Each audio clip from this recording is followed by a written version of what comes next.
Hello everyone and welcome back to another deck guide, this time featuring the newly supported Dragonmaid archetype. This is a fusion-focused archetype that is pretty mid-range, kind of control-y, where you are putting a couple of solid disruptions on the board, along with a lot of good recursion, and then you just shove a bunch of hand traps in there for extra disruptions. You can play traps if you want, not what I'm doing here, but you can do that. Things like that. So if playing with the dragon waifus and beating basically everyone in the grind game sounds fun to you, let's get started. So first up is Kitchen Dragonmaid. I will note that all of our first three are one-card starters, so that's pretty dope because this deck before this support did not have a whole ton of one-card combos and they were pretty lackluster, but thanks to our new Ladies Dragonmaid out of the extra deck, we now have a good 10 one-card starters in this deck, which is pretty dope. So starting with Kitchen, if this card is normal or special summon, you can add a Dragonmaid monster from deck to hand, accept herself, and then send one to the grave. And then it has the same text as all of the small Dragonmaids, they all share this one, where at the start of the battle phase you can return this to hand and special summon from hand or graveyard the other version, the dragon form. So you can see that all of the little ones are humanoid, and then each of them has a dragon form that is a big high-level monster that all of them flip out into during the battle phase. Which is pretty dope, because that means you can use the big ones as fodder or for their own, relatively lackluster honestly, effects. And then when they're in the graveyard, you can just flip back into them during battle phase when you need those big bodies. It's pretty cool. And that makes the deck pretty simple to play. Like, you understand that, okay, I have fire, I have kitchen, I need to make sure I have access to Tinkhex somewhere so that I can flip out to get that effect. It's pretty cool. The deck tells you what you need to be doing at any given time. Next up is going to be Chamber Dragonmaid, and she, if normal or special summon, can add a Dragonmaid spell or trap from deck to hand, and then start of battle phase she flips out into, I don't know why they haven't updated Stern to be Cerebum in this, so if I mess up and call her Stern, I apologize, but for us in the West, it is Dragonmaid Cerebum, because the name of the dragons is always a mixed up version of whatever word is in the little one, so Kitchen becomes Tinkek, which is all the same letters, just turned into something resembling a name. It's kind of interesting. But, so, Chamber swaps out into Cerebum, and then we have Parlor Dragonmaid, which, when normal or special summons, sends a Dragonmaid card from deck to graveyard, and then can flip out into Lorpar. So any of these is a one-card starter with Ladies, and we'll talk about that when we get to her. Then we play one Nurse Dragonmaid, not a one-card starter, but good as an extender because when she's normal or special summon, you can target a low-level Dragonmaid in your graveyard and special summon it. And then she, of course, flips out into Airness. And so that's it for all the little ones, and the big ones we'll go over briefly. They're mostly here for big bodies. Stern is the most important. She is one of the new cards, and if she is on the field, then Dragon Fusion monsters cannot be destroyed by opponent's card effects. This is a Dragon Fusion deck, so that is a really strong line of text. And then also you can discard her. All of the big ones discard for some effect. You can discard Cerebum to special summon a Dragonmaid from graveyard or banishment, which is pretty cool. And then, like all of the big dragons, at the end of battle phase, it returns to hand to special summon one of the little ones, its corresponding little one. Then we have Tinkek, who, same thing, will flip out at the end of battle phase, cannot be destroyed by card effects if you have a fusion monster, so the other ones, the older dragons, do not protect all of your fusions, they protect themselves if you have a fusion. And then Tinkek's discard is to make one Dragonmaid gain 2000 attack for the turn, flips out into Kitchen. Lorpar, you can discard to stop one monster on the field from activating its effect for the turn, so she's pretty good going second to just force a reaction from the opponent or turn off one of their monsters while you're going in for the kill.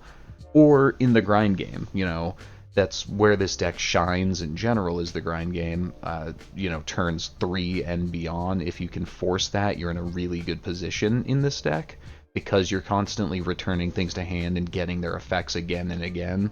And Lorepar just makes it so if the opponent manages to put one disruption on field on their turn, you can turn that off and then just keep going ham. And flips back out into Parlor. Ernest is actually pretty good as far as the big ones go. You can discard her to special summon one of the little Dragonmaids from hand. You may notice that none of our little Dragonmaids have any way to special summon themselves. They are all normal summon reliant. That is a weakness of this deck. And Ernest allows you to get around that once, which gives you actual extension through disruption. So she's not bad, and of course she flips out into Nurse. We only play one of any of the big ones because we don't super want them in our opening hand. We can discard them and we can use their effects, but they're not nearly as good as other things we could be doing, and they're very searchable. Considering all of the little ones have a way to get the big one and put it in the graveyard, we really don't need to be playing more than one of them. Then we play 3 Dragonmaid Hospitality. In addition to being part of the Chamber Dragonmaid 1-card combo, it's also just a really solid extender, allowing you to special summon a Dragonmaid from hand or graveyard, then send the other version of it from deck to grave. So you send a Dragonmaid with the same attribute but a different level from deck to grave. So if you summon Chamber, you send Stern. If you summon Tinkek, you send Kitchen. Very simple, but very effective as a way to just get more bodies on the field and set up your big dragons for those plays. Then we play 2 of Dragonmaid Changeover. Changeover used to be a lot more important because it is our archetypal fusion spell, but now Ladies kind of takes care of that for us. We still play Changeover because it allows us access to multiple fusions in a turn, which can sometimes be important. So Changeover allows you to fusion summon explicitly a dragon, doesn't have to be a Dragonmaid, but just a dragon fusion, using monsters from hand or field, same as Polly, and then if it's in the grave, you can bounce a Dragonmaid from field to hand to return this as well. So just fits with the theme of bouncing things to hand so you can replay them again for value, which is pretty cool. I never actually played this deck prior to the new support, but that is a playstyle that I loved when I played Magic the Gathering, and it's cool to see it here. Then we play 3 of their Trap, Dragonmaid Tidying. This allows you to target a dragon you control and any one card your opponent controls, or in their graveyard, bounce them to hand. I honestly have never found a reason why you would want to bounce something from grave to the opponent's hand, but it's kind of funny that you can. More so you're bouncing one of your cards and one of theirs to slow the game down. You can also banish this from grave to special summon a dragon from your hand or grave in defense, but it returns during the end phase, so you can use this as an extension tool or a disruption tool and extension tool. You can only use one effect per turn, but it's pretty cool because you can send this off of Laundry in order to bring something back from the graveyard for extension, and you can also search it off of a couple of things to just leave in the back row to bounce something. Pretty cool. Then we play 1 Sengen Kaiman, because Sengen Kaiman is limited to 1, and it searches Kitchen, which is a 1-card starter, so that makes Sengen Kaiman a 1-card starter. We would play the full 3 if we could. It's limited to 1 for Tenpai's Sins, but it's just be aware it searches a level 4 or lower fire dragon, or special summons a fire dragon from hand, so you could, in theory, if you have Kitchen Dragonmaid and Sengen Kaiman, you can use Kaiman to special summon the Dragonmaid to not use your normal, which is pretty cool because the normal is a sticking point in this deck. Lastly, we play 1 Bestial Magnemite. The reason I don't like playing a bigger Bestial engine in this deck is because we do not have very many lights and darks. We have the Chamber and Cerebum as darks, and then no main deck lights. We do have Ladies in the extra deck as a light, but it's difficult to find our own materials to banish for Bestial Magnemite to summon himself. But Magnemite is so powerful, we should probably be playing the 1 and kind of try to work around that, because you can banish a light or dark from either graveyard to summon Magnemite, and then when it's summoned, activate it, and then during the end phase, add a dragon from deck or graveyard to hand. So you can use it as a disruption against light and dark based decks like Fiendsmith, and then you also get gas out of the deal, so he's just super strong, extra material to go into links and fusion plays as well. He's just the only Bestial we're playing here. And then including Bestial Magnemite, we are running a whopping 17 non-engine in this deck. Again, it is a pretty low to the ground deck where you're putting a couple good disruptions on the field, and we augment that with a lot of hand traps. We are playing a Super Poly package because our extra deck has a little bit of extra space. We don't have a whole ton, but we've got some. If you're unaware, Super Poly is able to discard a card and fusion summon using materials from either field, and it can't be reacted to. So it's really good as a board breaker, but it's also a quick play spell, so you can use it as a disruption on the opponent's turn as well after you've gone first. So we play 3 targets for it, starting off the extra deck with Mudragon of the Swamp. This can be super polyed out of 2 monsters with the same attribute but different types, and it makes it so you can declare 1 attribute, and this card and all other cards with that attribute on the field are untargetable until the end of this turn. So it can protect your stuff, or in rare cases where your opponent needs to target their own cards, you can mess them up with that, which is pretty funny. Then Garura can be made with 2 monsters with same type and attribute, but they have to have different names, and it just gives you double battle damage, and if it goes to grave, say as link material, you can draw a card, which is pretty cool. And then we actually play Starving Venom Fusion Dragon, which requires 2 dark monsters on the field, and it just gets big. It can steal the effects of an opponent's monster, and then if it leaves the field, it blows up all of your opponent's monsters. So it's really good. It is the one we are least able to super poly into, but sometimes we can use one of our own cards, and then it's also good to have in case of Mitsurugi showing up, because Mitsurugi plays all dark monsters, so it's a very easy target for Starving Venom, and then Starving Venom is a pain to deal with without losing your board. Then on to the rest of our extra deck that we're summoning without Super Poly, and that is Striker Dragon. You can ignore all text on this card, and just know that 1, it is a dark, which is relevant, and 2, you can use it to link off one of your low-level Dragonmaids to put it in the graveyard to bring back with Hospitality. That is the important thing here, and it is part of the Chamber combo. Then we play a Hieratic Seal of the Heavenly Spheres because it's just a really good card in Dragon decks. It's a Link 2 that requires only dragons, and during the opponent's turn, you can tribute a monster from hand or field to bounce something. You are almost always going to tribute itself, because if this card is tributed, you can special summon a dragon from deck, but its attack becomes 0. You still get all effects though, so it's pretty cool to summon one of your little Dragonmaids, get their effect, and then you can flip it out at battle, so the 0 attack and defense doesn't matter because you've got the big one instead. Then we play 2 of our new card, Lady's Dragonmaid. So Lady's Dragonmaid is the entire deck in and of itself. She makes the whole thing go and brings this from a low rogue tier deck to probably pretty high rogue tier. So this does not need to be fusion summoned. You can banish 1 Dragonmaid from your field and 1 from your graveyard, but they have to have same attribute and different levels. So if you manage to put Kitchen on the field, you can search Tinkek and then discard the Tinkek, and then you have 1 fire on field and 1 fire in the grave. You can banish both to make a Ladies. That's why all of these are 1-card starters, because any of them can facilitate putting their big version in the graveyard. You banish both, go into Lady, and for your trouble when you summon Lady's Dragonmaid, you can special summon any of your low level, level 4 or below, Dragonmaids from deck immediately, and then on each standby phase, you can shuffle cards from banishment or the field into the deck to fusion summon using those as materials. So in addition to getting you a little Dragonmaid, say Nurse, which can then special summon something from graveyard if you have an extra material in there, or just any of the other ones that are good, you can then on the opponent's standby use the materials you banished for her to summon Dragonmaid Show, because Dragonmaid Show requires a Dragonmaid and a level 5 or higher dragon. The 2 that you banish for Lady's Dragonmaid fill those requirements, and then Show during each standby phase allows you to special summon a level 9 or lower Dragonmaid from hand or graveyard, which is anything besides herself. She is the only level 10 in the archetype. And then she's an Omni-Negate. When your opponent activates a card or effect, you can negate the activation, destroy that card, and then return this to the extra deck to summon House Dragonmaid.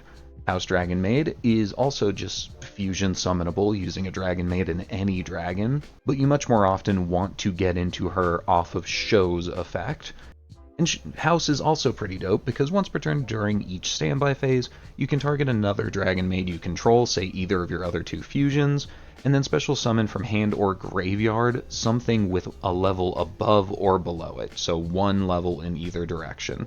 So for example, if you happen to have Chamber on field, you can then summon either Kitchen or Parlor because they are one level below.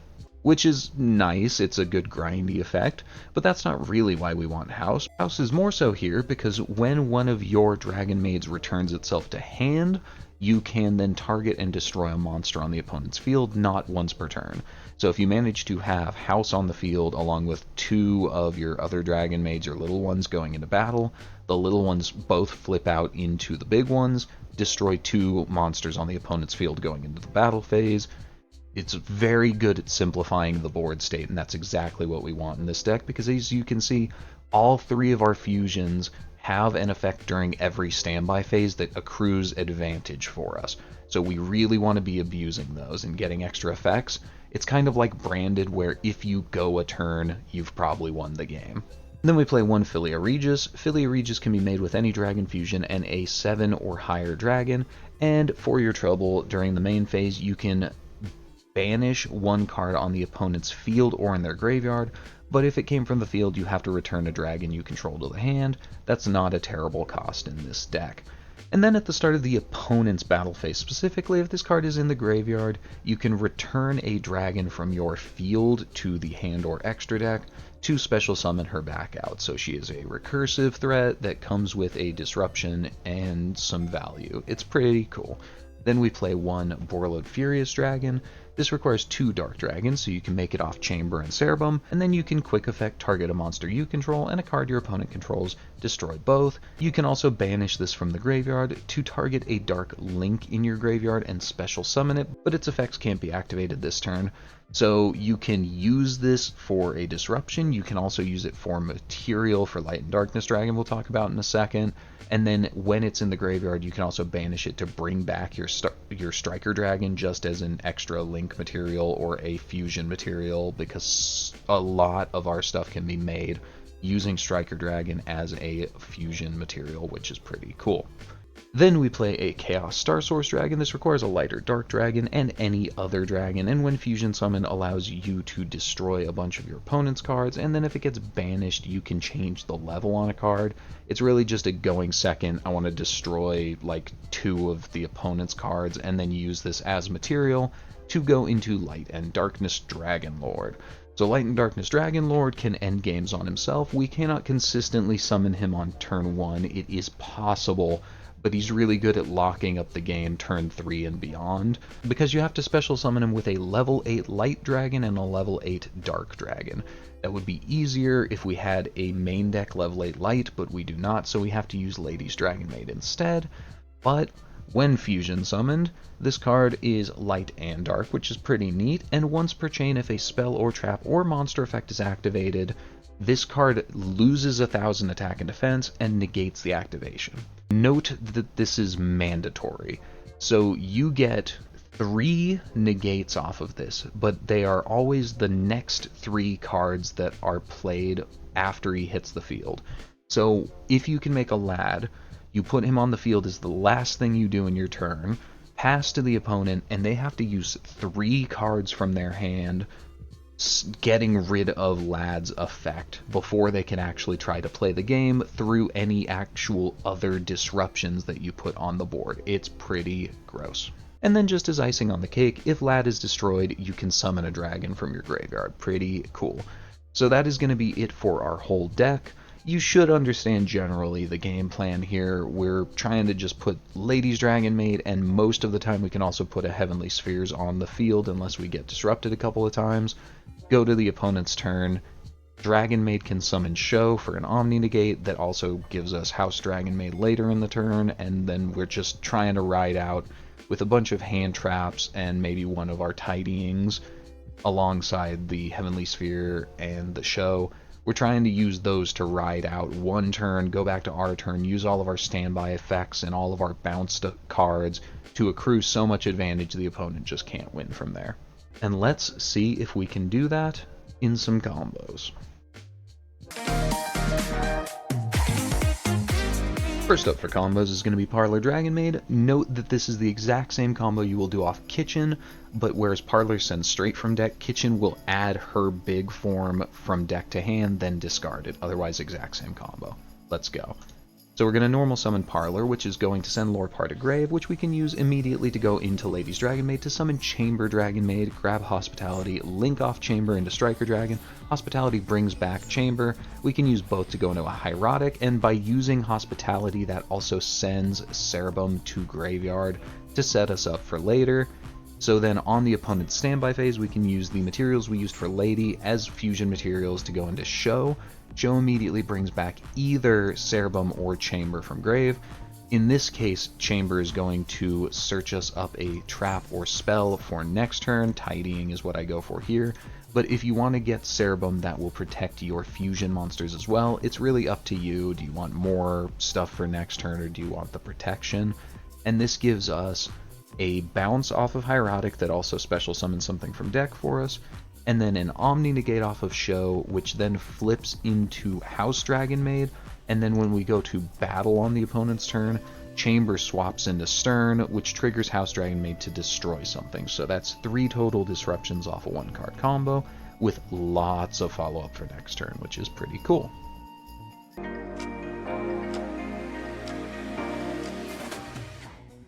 Alright, our other 1-card combo is going to be Chamber. This one looks pretty similar to what you do with either Kitchen or Parlor, but we go through it a different way, and I'm going to show you a different possible end board. Let's get started.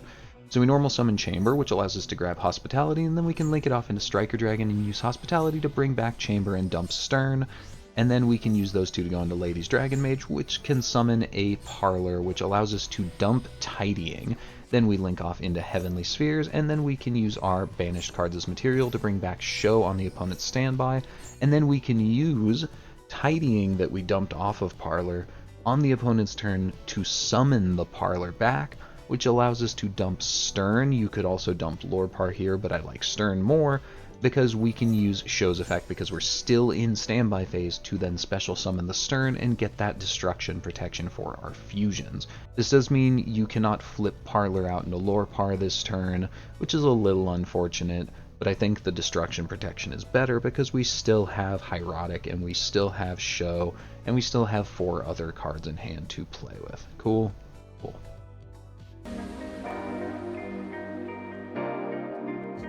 And we're back with closing thoughts on our Dragonmaid deck. So as you can see, we don't put up a whole ridiculous number of negates or anything on our board. The end board can look kind of unassuming in general, but the disruptions that we do put up are pretty potent, and as long as you know what you're playing against and you understand what you need to hit the opponents on, you're probably going to be able to make it back to your turn and just win off the back of pure advantage alone. And that's pretty cool. I like decks that do that. The downside is against going second decks where you make a couple of disruptions and they have 6 cards in their hand that you have to interrupt or you will lose the game on the spot. We can't beat those.